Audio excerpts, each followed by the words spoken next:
Yo, what is up, everybody? I'm Immortal MMA. And I gotta talk about UFC 330 Makhachev versus Machado Garry. Ian the Chair Garry versus Islam Brother Makhachev. Look, this fight is sick. That being said, the rest of this card... boiling poo in a kettle. Yeah, I'm sorry. I'm not gonna trash on the card too much. Look, but, like, come on. The only other fight that's ranked is this one. Then we have Jalen, I don't think Jalen Turner's ranked. We have this fight. No other rankings. Literally no other rankings. Like what? Like Charles Johnson is the closest to being like a ranked. Like, come on. This is actually kind of crazy. This is crazy, guys. Like Islam Makhachev, the main event, Islam versus Ian Garry, and the rest of the card. Like, although it's fun, these are all fun matchups. There's no name value. Like, there is some name value. There's some people that, like, everyone should know. Like, Edson Barboza, obviously, everyone should know Edson Barboza. He's been in the UFC for however long, but it's like, and you like Jalen Turner, but it's like, come on. There's, like, basically no name value. But I'm not going to complain too much because, let's be honest, these fights are all going to be bangers.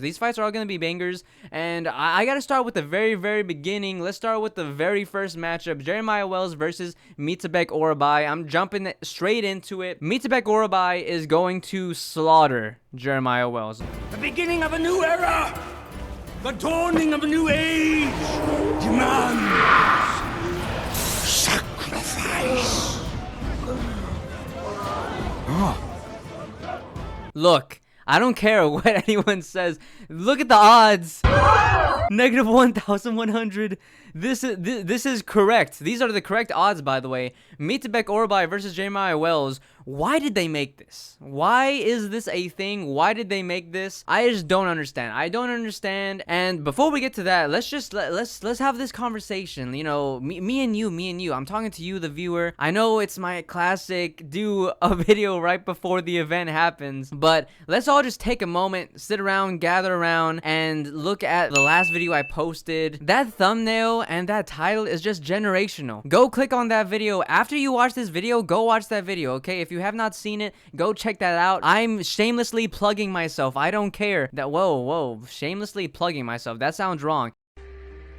Is this serious? Anyways, let's get back to the fights. Jeremiah Wells versus Mitabek Orabai. Look, Orabai's gonna kill him, okay? Orabai is on a great run right now. He has some good wins in the UFC. He's looking really, really talented. His last fight, I believe he broke a record for most takedowns in a 3-round fight for welterweight. And they said, oh yeah, this guy that just broke a record, that just beat Chris Curtis, who is, you know, Chris Curtis has been fighting everywhere in the UFC. He's fought really, like, high-level guys. And he has a win over Medic, who is currently ranked. But yeah, let's give him Jeremiah Wells. Jeremiah Wells. What can I say about Jeremiah Wells? He's not like the worst, right? He's not the worst. But his last win, he was low-key gonna lose to Themba Gorimbo if Themba Gorimbo just had a better game plan. And if you were that close to losing to Themba Gorimbo, I'm sorry, but you're not beating Mitabek Orabai, okay? I don't care.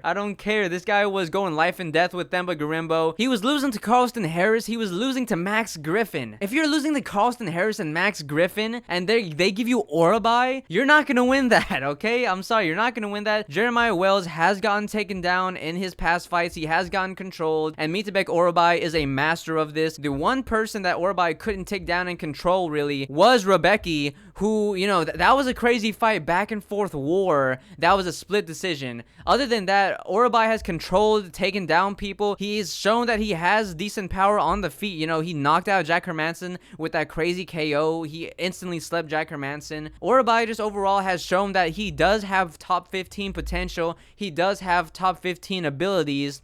And he just needs the opportunity to show it. You know, he already has a win over Medic, which I said a while ago. He has a win over Tafik Musayev, who is also a top 15 caliber inside of his division. Like Orabai has good wins. I think that he's gonna dog walk Jeremiah Wells. There's not much to be said. I think that with the grappling, he'll just do a lot of mat returns on Jeremiah Wells. I think that he'll be able to get on top of him and submit him in the first round. I'm gonna go with a rear naked choke first round submission. So So I think this is going to be a decent win for him, and hopefully they give him a top 15. Moving forward, we have Neil Magny versus Ramiz Brahimaj. Now the thing with this fight, I don't understand why Brahimaj is the favorite, okay?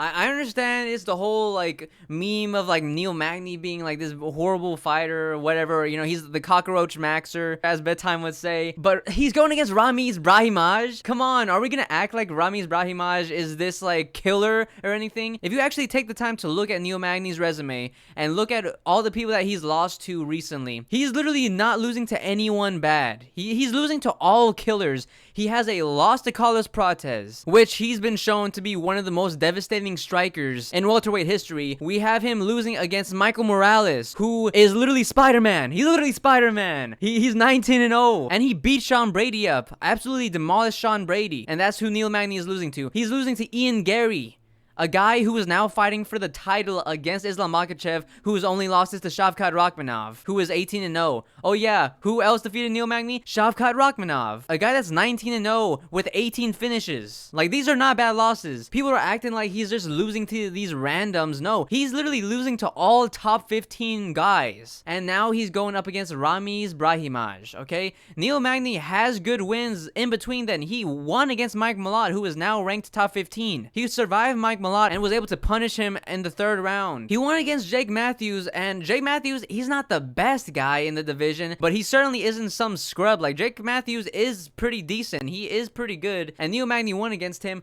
Who has Ramiz Brahimaj won against? I'll tell you who he's lost against. Ramiz Brahimaj has lost against Themba Grimbo, Court McGee, and Max Griffin.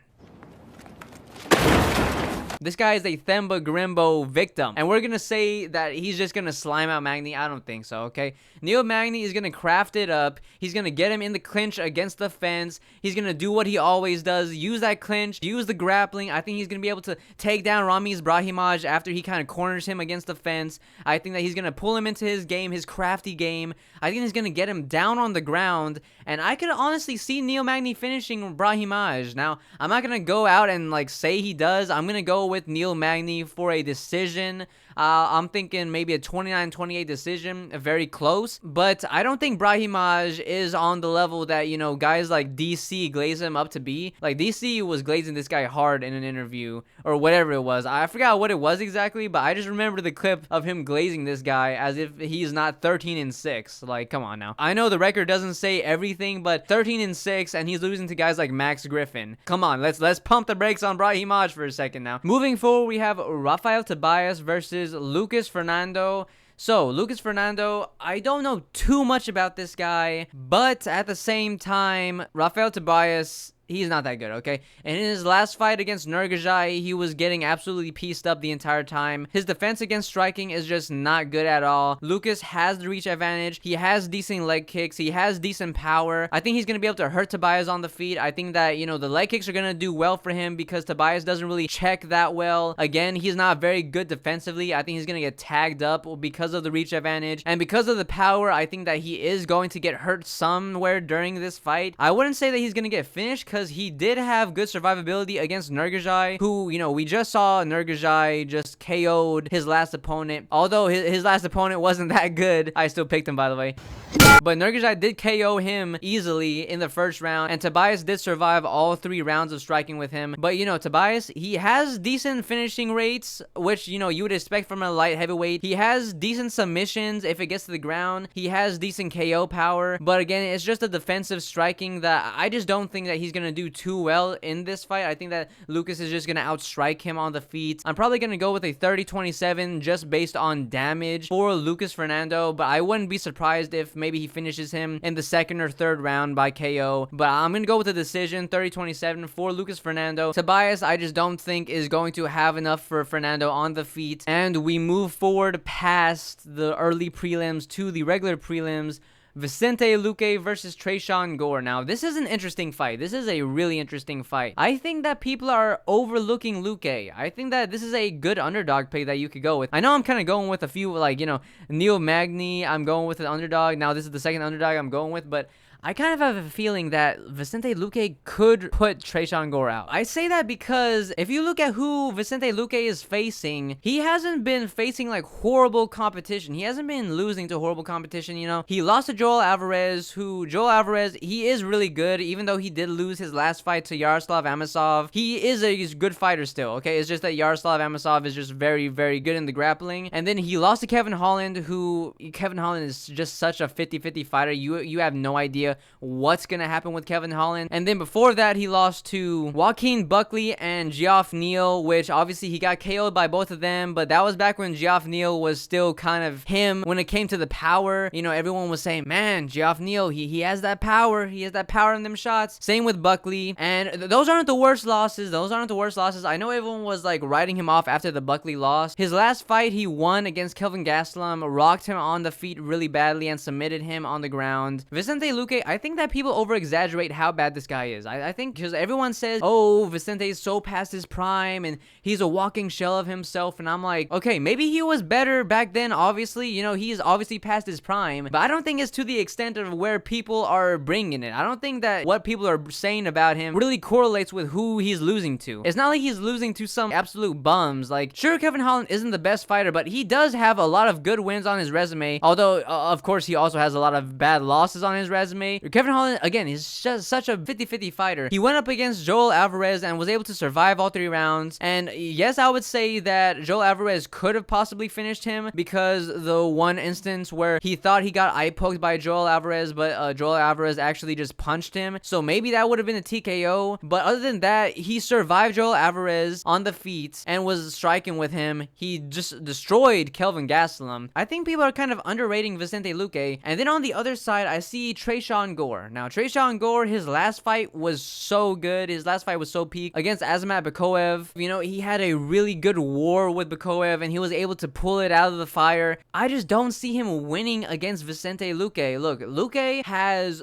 just look at the amount of fights. He has so much more experience than Tresean Gore. And I know that doesn't mean everything. Just because you have a lot of fights doesn't mean that you're gonna win. But when I look at Tresean Gore, he like literally the fight before the Bikoev fight, he lost to Rodolfo Vieira, and he also lost to Cody Brundage, and he got rocked by Azamat too. He almost got knocked out by Azamat. Luque still shows a decent promise on the feet with his power. He still has decent power. His chokes are still there. Like, he does have good chokes, and I know Tresean Gore does have a good guillotine as well. I know he has a great standing guillotine, and he was hitting the guillotine all day on Azamat, but I just don't think that he's gonna submit Luque. I think that Luque is gonna rock him on the feet because Tresean Gore, although he did show good recoverability inside of the Bikoev fight, and he is a dog, and I really like Tresean Gore's fights. I do like how this guy fights. I just think that he's a little too chinny. I think that Vicente is gonna rock him, and it's gonna be a club and sub. Vicente Luque, I also want to say, a lot of people kind of seem to think that this guy's chin is just gone now. I don't know where this narrative is coming from. I know that after the whole brain bleed situation, that Buckley knocked him out, but it's like, his chin is still there. He was getting hit by Joel Alvarez with good shots,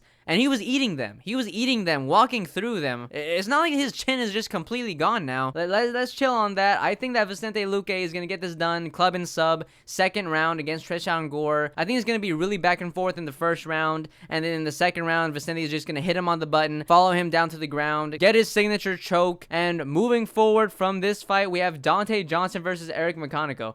I'm on a roll with these underdogs because I'm picking Eric McConaughey. Look, I know, everyone's gonna think I'm crazy. I have some crazy takes on this video. I'm just gonna let y'all know for later, so, stay tuned for that.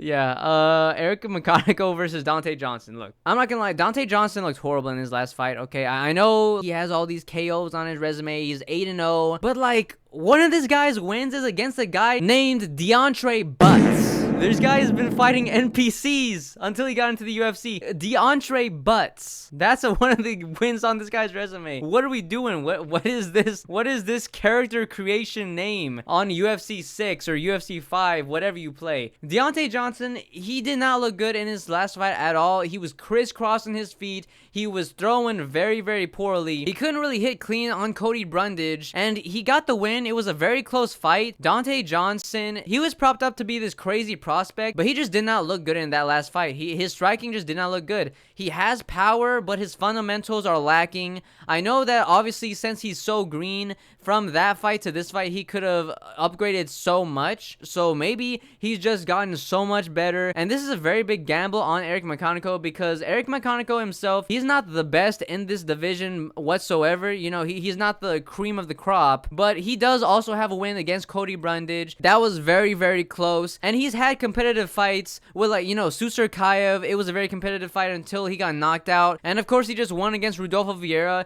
He has the experience advantage, and I think he does have better striking on the technical side. Of course, he also has a reach advantage. He has a height advantage. He is the bigger guy than Deontay Johnson. But this is really scary because of Deontay's power. Eric McConaughey, he doesn't have the worst chin, but he has been rocked and stumbled by a decent amount of the guys that he's gone up against. But I kind of want to go with Eric McConaughey. I kind of just want to do it, even though it's a huge gamble. Like, it's not like I really care about these ratings. Like, you know, let me just tell y'all straight up, I don't care about being the predictor that gets everything right. I'm not gonna sit here and say that I'll have the best predictions. Like, obviously I'll do it for like jokes and stuff, but I'm not gonna sit here and do like tons and tons of tape study on every single fighter and like break down, you know, the ifs and ands and everything like that. Like, my base knowledge, since I've been watching the UFC for so long, and since I have not missed a single week, like, I know how these fighters fight. I know how they look. I'm not gonna sit here and say that Deontay Johnson is 100% gonna lose, because obviously he does have the power factor. He does seem to have a good chin also, so I'm not gonna pick Eric McConaughey by knockout or anything like that. But it's like, Eric McConaughey just technically looks like a better striker than Deontay. I don't think Deontay is just gonna out grapple Eric either. I think it's going to be a striking battle, and I just want to pick Eric McConaughey. I think that if he plays this right, if he plays it safe, kind of like Cody Brundage, I think he could definitely take this away. I think that he could kind of pick and prod, try to tire Deontay out, try to hit some body shots to slow him down. And, you know, if he works the leg a little bit too, I think that he could really give Deontay some problems. So I'm going to go with Eric McConaughey for a 29-28 decision. I'm going to go with the split decision for Eric McConaughey. I think this is going to be a really close fight, or Eric McConaughey could just get knocked out and I could just be crazy. Moving forward, Charles Johnson versus Eduardo Chapelin. So, Charles Johnson. This guy, I love Charles Johnson. Charles Johnson, he's him. He's him. That hair... I don't know why he does it, but, you know, that hair is something else. Charles Johnson, man, I don't know what it is with Charles Johnson. This guy somehow gets Vaughn out of there, gets Kavanaugh out of there, but then he just fumbles the bag. Like, he had a close competitive decision with Bruno Silva in their fight, but then he's over here knocking out Vaughn and Kavanaugh. And I know that, like, Kavanaugh was winning that fight and Vaughn also was winning that fight. Like, Charles Johnson, when he has knocked out these prospects, he has been losing the fights, and then he just, boom, hits that nice shot on them and puts them out when they're just not defensively responsible. But, man, Charles Johnson is just such a weird fighter to watch. He was doing really well in his last fight with defending the grappling, but he just wasn't able to do enough on the feet against Asu Almabayev. And, you know, Asu looked really good in that fight too. I'm not going to diss Charles Johnson because he lost that fight. Asu looked very, very good, and also has looked very, very good in all of his fights. But he's going against Eduardo Chapelin, which Eduardo, I think he's on like a, 4 or 5 fight win streak. But I'm going to tell you now right here, Eduardo's not winning this, okay? I don't care what people think about Charles Johnson, you know, if they think that he's overrated or if they think this or that. The thing is, Eduardo Chapelin, even though his record looks good, you know, I know it says 1-0 right here. His record is not 1-0. His record is 15-2, which that's a good record to have, of course. Coming into the UFC, that's a very good record. He has experience. But then, if you really deep dive into his resume, if you look at the people that he's fighting absolute cans. Like, this guy, most of his wins are from guys that have negative resumes. Like, literally almost every single fighter that he's faced, other than maybe 2 to 3, all have basically like negative resumes or like even resumes, like very, very beginner type guys that he's winning up against. I don't think that making the jump up to Charles Johnson, who is a top 15 level guy inside of his division, I don't think that's going to pan out well for Eduardo Chaplin. Charles Johnson, I think that he's going to have the uppercut. He always has the uppercut all day. I know he didn't use it too well against Azu Amabayev, but he has had it in his past fights. He does have the length. Sometimes he doesn't use his length as he should. So even though he has good length, I don't know if I can trust him to use it too well. I know he was using his kicks in his last fight against Asu, which just was not the play against a guy like Asu. He should have probably been using his boxing a little bit more. But if he stays on it with the kicks, if he uses his uppercut well, if he stays defensively responsible with any grappling that goes on, which I think he will, you know, if you're able to scramble and stay safe with Asu Amabayev until the very end, I think that you can handle any grappling that a debutant will bring to you. It's mainly just the striking, because Eduardo does have a decent amount of KOs on his resume. But again, Charles Johnson, he is pretty long, and I should know what long is, okay? Out of pocket for that shit. Nah. Charles Johnson is going to get this done. I think he's going to get it done by knockout. I think second round knockout. Moving forward, we have the last fight of the prelims, Chidi Njokuani versus Joel Alvarez. Now, okay, I did not mean to click on here and see Chidi Njokuani just right in front of my face. I'm not going to complain about the view.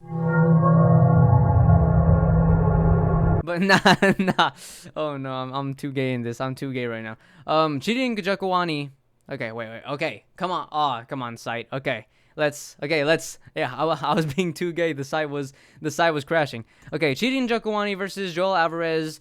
Here's the thing, Chidi Njokuani, this is going to be like I think the first person that Joel Alvarez has faced in the UFC who he doesn't have the reach advantage over. So this might be a tricky fight for Joel Alvarez. I don't know, you know, the only other guy that he's faced that's really kind of similar to his build recently that I can think of was Yaroslav Amosov, which obviously there's no comparison between Yaroslav and Chidi Njokuani, because Yaroslav is just a crazy good grappler, and Chidi is more of this Thai guy. He's good in the clinch. He uses his knees well. He uses his kicks well. Joel Alvarez is kind of a power merchant. He kind of plods forward towards you, kind of just, you know, lands those stunning blows. Or if you try to grapple with him, you know, he might find a submission. In Njokuani, I don't think he's gonna just go into any submissions of Joel Alvarez. Maybe he does. Maybe he gets in close and then Joel Alvarez is able to just, like, you know, lock up some type of like guillotine or something. But I think that this is gonna be more of just a straight up striking battle. I think that Chidi's gonna do good with his kicks. I think he's gonna do good when Joel Alvarez enters into range and he tries to clinch up with Joel Alvarez. I think that he's gonna do good in those exchanges. But I just think that Joel Alvarez has just too much danger for Chidi. I think that he's gonna rock him with his punches, because even in the Yaroslav Amosov fight, when he landed on Yaroslav, you could see that it visibly did affect Yaroslav in just the few exchanges that they had on the feet before Yaroslav decided to just submit him, because he was like, oh yeah, I could just take this guy down and submit him. And that's what he just did. But Joel Alvarez, he is dangerous on the feet. When it comes to the ground, that is his weakness. All the guys that he's lost to are guys that are very good on the ground, very good with the grappling. Against Chidi Njokuani, I think that he's just gonna have the pop to put him out with his hands. I know that Joel Alvarez can be very stationary sometimes, so I wouldn't be surprised if he does get popped and hurt in this fight, but I just don't think that the danger factor is equal in this fight. I think that Joel Alvarez is going to use his straights well. I think that he's going to use his hooks well. I think he's going to rock Chidi Njokuani somewhere in this fight with a hook, and I think that he's going to TKO Chidi against the fence. I think that he just plods forward after Chidi gets a fast start with his kicks and lands maybe a straight and then a hook that rocks him, and then he just follows it up with maybe another hook that just puts Chidi out against the fence. I think I'm going to go with a knockout for Joel Alvarez. I'm going to say in the second round again. I like the second round. I don't think this will go to the third. I think if it does go to the third, then it'll be going to a decision, because Joel Alvarez, his danger factor does seem to get much lower in round 3, but I think that he's going to have the pop to deal with Chidi, and I don't think Chidi is just going to be able to outstrike and outpoint Joel Alvarez for 3 rounds straight. I think Joel definitely gets him out of there. Second round, KO against the fence. Calling it right now, it's going to be a hook. Moving forward to the main event. He was whipping up shit in a kettle, boiling shit. Actual shit, like he was boiling poo in a kettle, bro. The smell, Mike's the he was smell boiling shit in a kettle, bro. Edson Barbosa versus Esteban Ribovic. This should not be on the main card of an Islam Makhachev. Like, I understand. It's a good scrap. Maybe this does deserve it. Does this, though? Like, I can see this because Edson Barbosa, he's been with the UFC for so long, and Esteban Ribovic is just so exciting.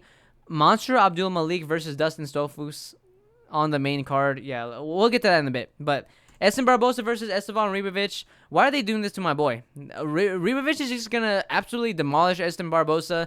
I don't know why they're doing this to him. They're giving him all the killers. He's not going to do well in this fight. Esteban Ribovic, I know, maybe people think this might be a little closer since his last loss happened, and people are going to be like, oh, well, Ribovic was always overrated now, but it's like, it's not the same. Going against Gamrot, who is a very good grappler, versus Edson Barbosa, who is a pure striker, who is past his prime, who is only getting older.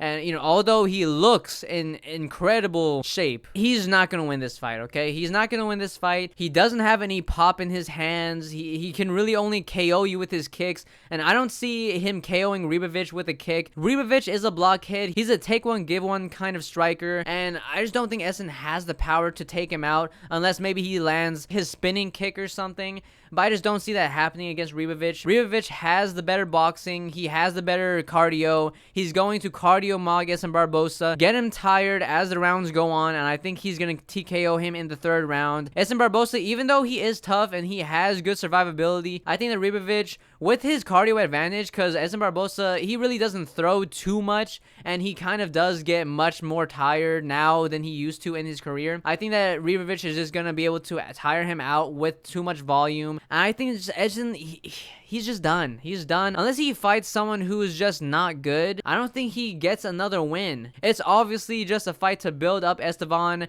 after he lost his last fight. And I don't think this is going to be a story of, oh, Edson Barbosa's back. Or, oh, Edson Barbosa, he's this giant underdog. And he hits the spinning wheel kick and Ribovic goes flying. I don't think that's going to happen. Edson is obviously past his prime. He's going to get tired in this fight. He's going to lose his pop after the first round. And it'll be all downhill from there as Esteban Ribovic builds into the fight more. It's going to be a combination TKO. I just know it. Moving forward, Monster Abdul Malik versus Dustin Stolfus.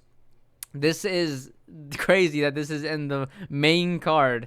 They could not get any name value on this card. They have Dustin Stolfus on the main card of an Islam Makhachev numbered fight. Monster Abdul Malik should get this done. He has decent grappling. He has good KO power. Dustin Stolfus, he has some decent performances. Although his record doesn't look good in the UFC, he is kind of underrated. I think he is a better striker than people believe him to be. He has had some decent performances lately, and also somehow has a win over Joe Pyfer. That's just crazy to me that Dustin Stolfus has a win over Joe Pyfer. And I know it was a way back when, but that's just crazy to think about. The fact that Joe Pyfer also lost to Jack Hermanson, I can't believe Izzy sold that win. He was winning against Joe Pyfer too in that fight, and he just decided, oh yeah, let me just stand and bang right in front of Joe Pyfer. Great IQ from Izzy. Dustin Stolfus, I think he's going to make this a little bit more competitive than people think, but overall, I think that Mansour, he has a good chin. He ate so many shots from Belgarui in his last fight before he eventually got chinned, but Belgarui is very, very dangerous, and he ate a lot of shots from him. Mansour is very explosive, very athletic. He has KO power. I think that he's going to be able to just rock Dustin really badly on the feet. Honestly, I think he probably colds Dustin in the first round. I'm going to go with Mansour to get this done. Probably an overhand or just like a really big straight that just lands right on Dustin. Colds him. I think it's going to be competitive until the shot lands, and it's kind of going to be one of those situations where it's like, oh my goodness,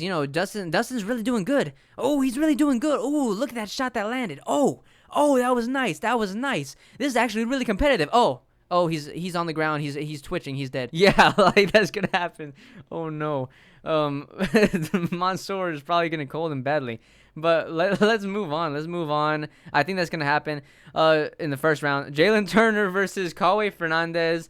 Kaue Fernandez, he's a good striker. He's a good striker. He absolutely destroyed Harry Hardwick in the last fight he had. And before that, you know, he's had some decent performances with the striking in the UFC. But Jalen Turner, man, Jalen Turner, he is a really big what if in the UFC. His fight with Gamrot was just so close. And then he had his fight with Moicano where he almost finished Moicano. There's certain fights that Jalen Turner had that it's just like, man, Jalen Turner was such a what if before he left the UFC. And then he came back and absolutely destroyed Barboza and KO'd him. I think that Jalen Turner is still good. His striking, he's very dangerous, and I think that he KOs Kaue Fernandez. Even though Kaue might be the more technical striker, I think that Jalen Turner's danger factor is just so much more. Jalen Turner, he is the much longer and taller fighter. I think that Kaue is very rangy himself, but Jalen Turner, I think that his power is just going to be hard to overcome in this fight. I think that if you go against Jalen Turner, you really have to mix in the grappling, or else, you know, if it's just a striking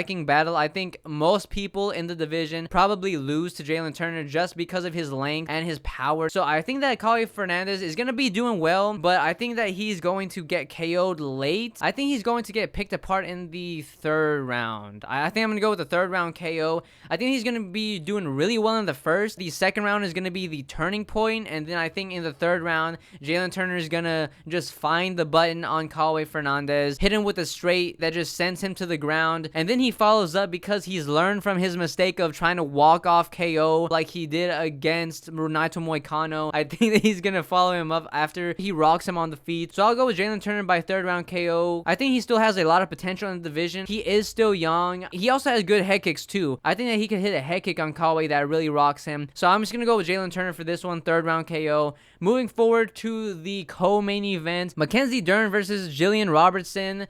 Look, I know it's like, it's a WMMA fight in the co-main event, but I kind of think this fight might be sick. I think this might be sick. Look, I'm not going to pretend that this is the most exciting fight. I'm not going to pretend that this is the most entertaining looking fight on the surface. But honestly, I could see this fight being pretty exciting with the grappling exchanges, with the ground and pound that Jillian Robertson tries to land on Mackenzie Dern, with Mackenzie trying to land stuff from her back, trying to scramble and, you know, get submissions probably off of her back, and Jillian Robertson just fighting for control. And on the feet, I already know that Mackenzie Dern is probably going to try to slug with Jillian Robertson. I think that this will be an entertaining fight. I think that people are kind of sleeping on this, and it's mostly because of the hate towards WMMA.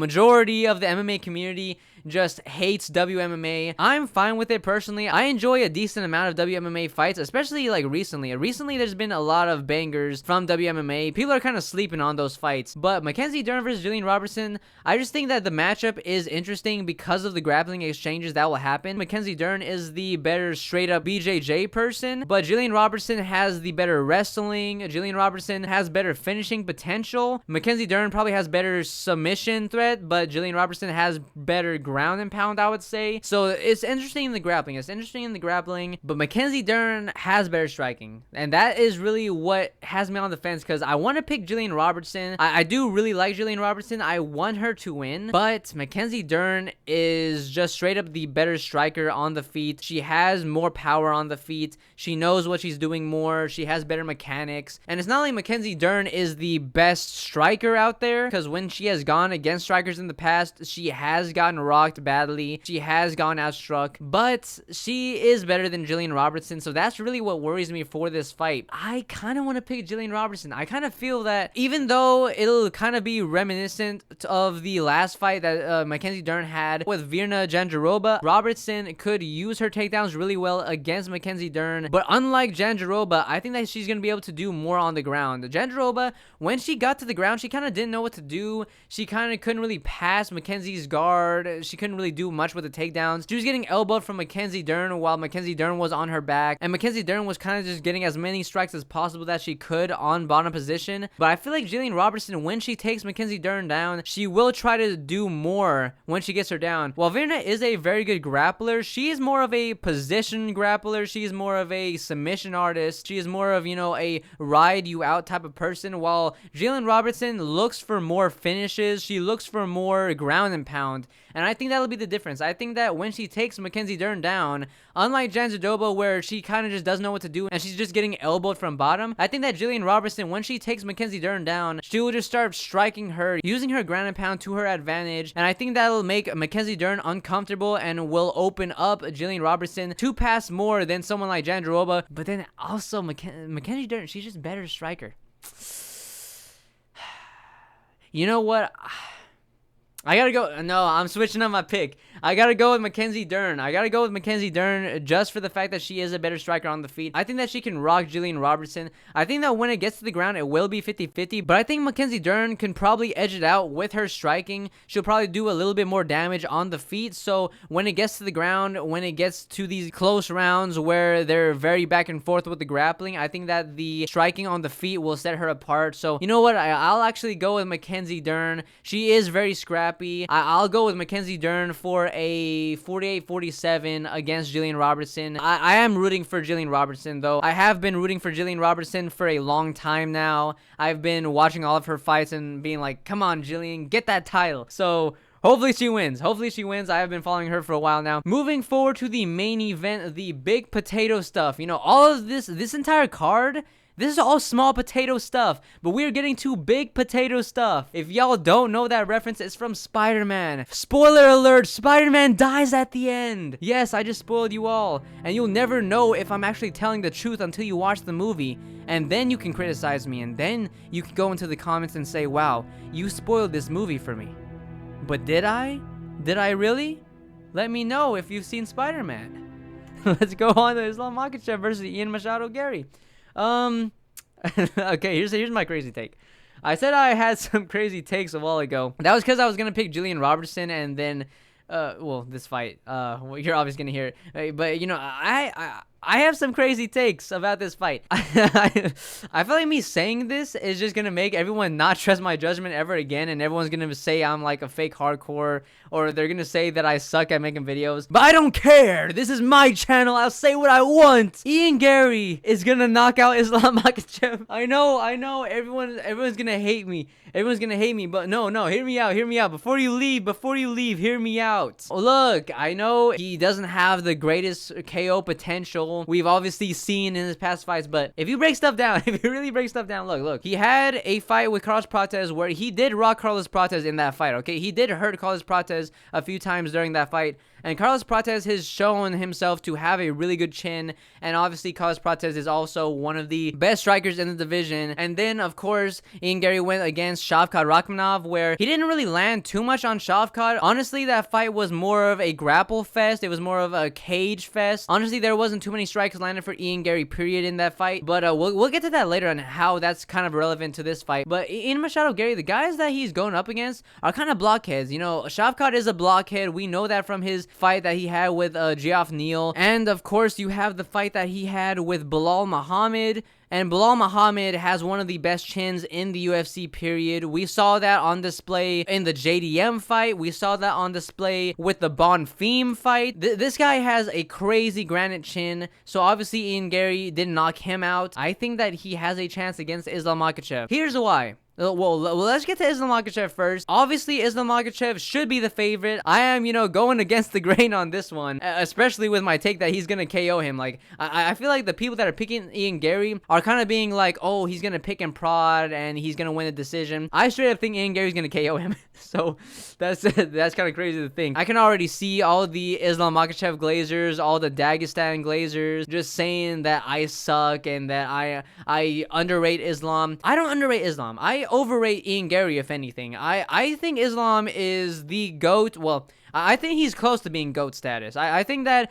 John Jones is still the GOAT in my eyes, but Islam Makhachev is like right up there with him, and if he wins this fight, I would have him above John Jones, which, I need to make a GOAT list. Everyone's gonna love my GOAT list. I can already see all the comments saying that my GOAT list is worse than Lucas Tracy's. Islam Makhachev, I hold him really highly, but I just think that this is a stylistical, horrible matchup for him against Ian Garry, and here's why. I'll go with the positive for Islam Makhachev. Obviously, he is a very good grappler. He is probably the greatest grappler in the UFC currently. His submission threat is really good. You know, anyone who tries to really scramble with him, you got to be really careful because he might catch you up in that darts that he has. He's obviously very physically strong. He's bulked up for this division really well. He is very good defensively. His striking is very, very good as well. It's very underrated to the mass. I feel like, you know, the people that really watch MMA know that his striking is good, but, you know, to the overall mass, people probably underrate his striking. Islam Makhachev is a very, very good, competent striker. He doesn't do anything flashy. He kind of keeps it the same type of strikes, but he's very, very good defensively. He's a great counter striker, and Islam Makhachev is very dangerous. He is very, very dangerous, and if he gets a hold of Ian Garry, if he gets him to the ground, that is going to look very bad for Ian Garry, and he's going to have to fight for his life down there. With that being said, I think that Ian Garry, this matchup just favors him so heavily compared to some of the other guys in the division. I think that, you know, Ian Garry, we've seen him mostly struggle with guys his size who can kind of match his length, his reach, his height. Islam Makhachev, I know this whole narrative, you know, before they went face to face, people were saying, oh my goodness, their height's actually way closer than I thought. Yeah, no.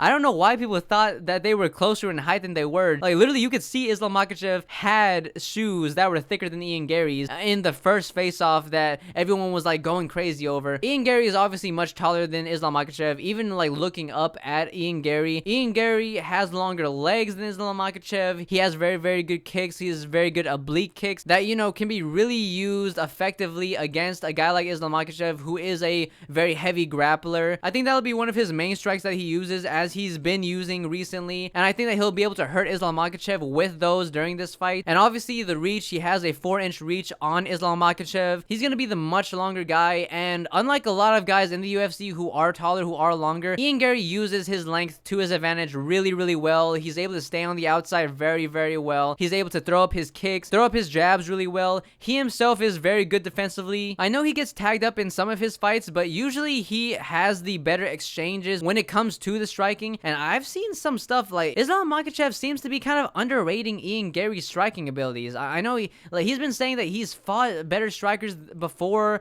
you know, he's already seen this and that, and I'm like, not like Ian Garry, not really. Like, I understand, you know, he went against Volkanovski. You know, even though Volkanovski is obviously one of the best strikers in the UFC's history, it's not comparable. Ian Garry is so much bigger than Volk, and he uses his range better than Volk. This is a completely different challenge. Just because, you know, you've gone up against really good strikers in the past, like, this is a completely different challenge that you have in front of you. And Ian Garry, the reason why I think that he's going to win this fight, regardless if he does knock him out, which I'll go over why I think he does in a bit, I think he'll win this regardless because of his takedown defense, because of his grappling defense. We saw against Shavkat Rakhmonov how well he defended any of the body lock stuff, any of the top grappling that Shavkat was using to try to trip him up and get him down to the ground. He defended all of that perfectly. Ian Garry is a judo black belt. He got his judo black belt, I believe, when he was 18. Ian Garry is very, very good when it comes to the upper trips, which Islam does a lot in his fights. That is one of his main things, is like judo trips. So I don't think that'll be there for Islam as it is with a lot of other guys, especially since Ian is the taller, bigger guy. Not bigger like, you know, thicker. Obviously, Islam is the much, like, thicker guy, but Ian Garry is the much taller guy, and he does really well with the kind of leaning on his opponent and doing well in the clinch. So I don't think Islam Makhachev is going to be able to use that to his advantage. Really, Islam Makhachev probably has to be double leg or single leg heavy. I know he uses single legs more, but again, seeing how well Ian Machado Garry did against Shavkat in the grappling, you know, Shavkat did hit one takedown on Ian Garry. It was like this kind of single leg where he kind of clubbed over and got him down to the ground. But then the second time he tried that, Ian Garry reversed it and got on Shavkat's back. And honestly, I just don't think that the takedown is going to be there for Islam Makhachev. When he goes for that same type of takedown that he usually goes for, which is very close to the one that Shavkat Rakhmonov did against Ian Garry, I think that it's just not going to work on Ian Garry. If he defends it well, like he did against Shavkat, you know, Islam Makhachev, he clubs over and then he trips with his leg at the same time. I think against a taller guy, one, that's going to be a little harder to do, and two, Ian Garry is very good defensively, getting getting his foot in the right position, and he's very, very good with defending double legs, as seen in the last fight with Bilal. And I know everyone's gonna be like, oh, everyone said the same thing about JDM, that he was able to stay safe from Bilal's grappling. This is the same narrative, but it's like, you know, when you break it down, if Islam shoots double legs, I think that Ian Garry will be able to stuff them, because straight up, Bilal is a better wrestler than Islam. I know everyone's gonna think I'm crazy for saying that, but straight up, in the wrestling, Bilal is better. Islam Makhachev is the better judo guy, he's the better sambo guy, he's the better BJJ guy, and he's better at setting his shots up with the striking. But if you go pure wrestle for wrestle, Bilal is better, okay? Bilal is better with his wrestling straight up if you don't just like look at the setups, because Islam obviously gets a better rate on his takedowns and he has better control because of his BJJ and because of his striking ability that he uses to be able to set up the takedowns. And again, a lot of the takedowns that he does get are also judo trips. Like, it's not just like wrestling he uses. But straight up, if he does double legs, I think that Ian Garry is going to be able to get the underhooks really easily. I think if he does that single leg that he usually does, that Ian Garry, if he follows what, you know, Craig Jones said, which Craig Jones like made a whole video on this. Go check out that video on how, you know, Ian Garry could defend the single legs from Islam Makhachev. That was a very good in-depth video that he made about it. And I know everyone's gonna be like, oh, well, so you're only saying this because Craig Jones said it. But like, no, I've studied tape for this, okay? I've studied tape for this. Ian Garry should be able to use his frame and use his foot positioning to stay clear of that single leg. I think, you know, if he can do it against Shavkat Rakhmonov, he can do it against Islam Makhachev. And I know Islam Makhachev, maybe Islam is a little stronger than Shavkat, but I don't know. Like, Shavkat is huge, okay? And Shavkat was able to only get one takedown on Ian Garry that entire fight because he surprised Ian Garry, because Shavkat before that fight had literally never shot any takedowns from the bottom. To my recollection, all he's done is top body takedowns against all of his opponents, and even to Ian Garry up until he did start shooting on him. And again, the second time that he did it, the second time he tried it, Ian Garry knew he was going for it and was able to easily reverse it. And if he's studying tape on Islam Makhachev, he'll know that Islam Makhachev does this all the time. So I think that he's going to be defensively responsible enough. I think that his length is going to help him really well with the takedown defense.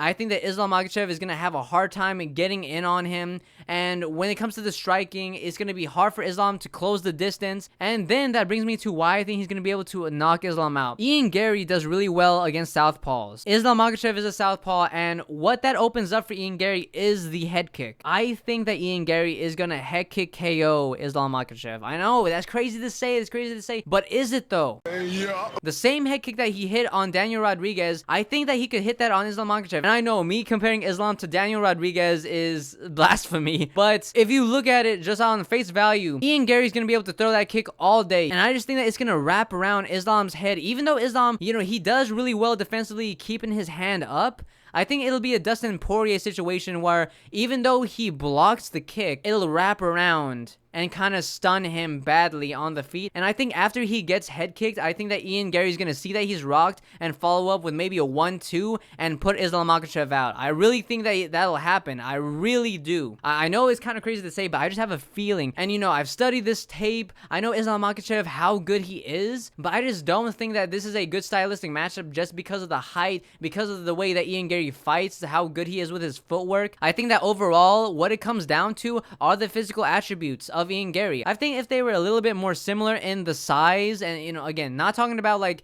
how thick Ian Garry is, because obviously Islam Makhachev has more muscle, but Ian Garry, just the way that he's built, I feel like he's not going to struggle as much as he would against a guy like, you know, maybe Morales, or maybe a rematch with Prates, since Prates has gotten better with his footwork and movement and all that stuff. I feel like he struggles more with people that are longer, and I know that Bilal did catch him a little bit inside of their last fight, but overall, he did just piece up Bilal. Like, let's be honest. And I think that Ian Garry is just going to be able to slow the pace down. I think that he's going to be able to set that head kick up well. And I don't really see the calf kick being there for Islam Makhachev as good as, you know, it was against JDM. I think that Ian Garry just has everything that he needs to beat Islam Makhachev. You know, the grappling defense, the striking ability, the way he uses his reach. You know, we've seen Islam Makhachev kind of be awkward on the feet with guys that are longer, like Renato Moicano. Ian Garry, he has been working with Charles Oliveira, and he did just spend multiple months in Georgia with, you know, Georgian wrestlers and stuff. So Ian Garry, I think that he's gonna do really well in this fight. And not to mention, Ian Garry is still like only 28. Like, Ian Garry is super young, and I am picking Ian Garry by a head kick KO in the